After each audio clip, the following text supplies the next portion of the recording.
Hey, stop right there. Saturday was one of Elijah's favorite days. Let's just go home. A rare day off between the 12-hour shifts he worked at the massage studio. I am an introvert. Please respect the boundaries that I am speaking. Starting the day with his routine 5-mile run in the neighborhood, then opening his current read. I'm just different. That's all. Elijah's that family member to volunteer to make a store run for everyone when nobody else wants to go. I'm so sorry. I have no gun. Just grabbing a couple of iced teas before heading home and settling back into the song he was teaching himself on the violin. I don't even kill flies. I don't eat meat. In a just world, it would have been any other Saturday for Elijah McClain. In August 2019, Elijah died 3 days after Aurora police put him in a chokehold and paramedics injected him with ketamine. Forgive me. Yeah. All I was trying to do was become better. All I was trying to do was become better. When you know Elijah's upbringing, you understand, quite possibly, no truer words were ever spoken. When we were living in the car, I would keep the smaller kids in the back. Elijah's mother, Sheneen, raised 6 kids on her own, many years living between cars, hotels, and shelters. We went through so much homelessness and poverty that it kind of just all meshes in together. The things that I do remember is how I survived through it. Survival made a bit more bearable by her sweet-natured second oldest child. I caught him sometimes when I went to go pick him up, climbing the trees.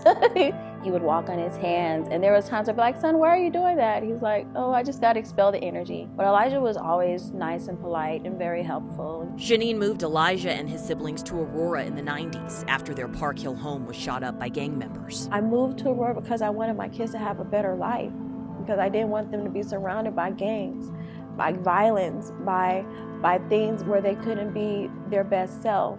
And to still lose your son in a place that you moved to save his life is heartbreaking. So when the ambulance gets here, we're going to go ahead and give him All some the cops are ketamine. okay. Yeah, sounds good. Perfect, dude. I appreciate it. Police took Sheneen to the hospital to see Elijah the next morning.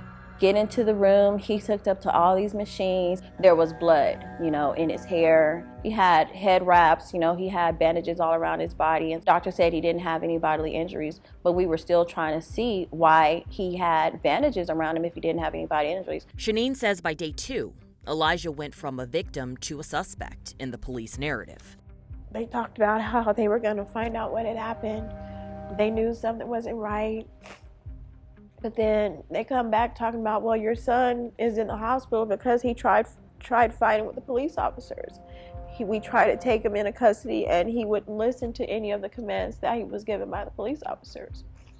And it went from them trying to prove that something wrong had happened to him to them all saying the same thing, that it was his fault he was in the hospital because he didn't listen and comply. On day 3, Sheneen started working on getting Elijah transferred to another medical facility who could better care for him. But Elijah would never leave his hospital room. Literally, I was trying to save him, and I didn't get to. Elijah was declared brain dead on Wednesday. The autopsy labeled his cause of death undetermined. If I had had a better life, I could have gave a better life to Elijah. It would take 2 months for Sheneen to see the body camera video. You all are phenomenal. That's great. You are beautiful. What was it like to hear him just be so measured and polite, knowing ultimately what his fate was going to be? I was proud of him. I was proud of him in life. And to be proud of him in his death, it was weird, because he handled himself so beautifully.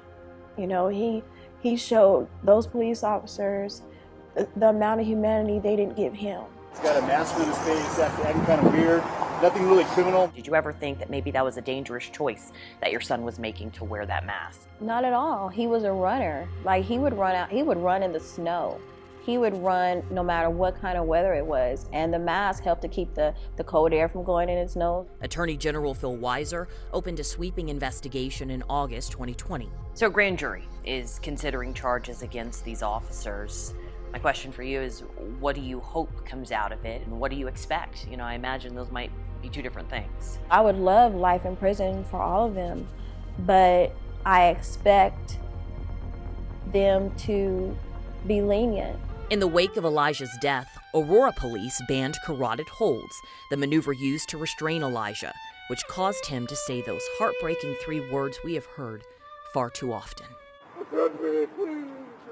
Finally, there's some real justice going on, and it's not being swept under the rug. I totally believe that if better laws had been in place before Elijah was murdered, that he would still be here today. Colorado police reform might seem timely, but for Elijah, it came far too late. I think probably the most heartbreaking thing you said in this interview is that you, in any way, blame yourself for what happened to your son. But I hope that you give yourself credit for the amazing man that he was, that the whole world now sees. And you do know that was because of you, right?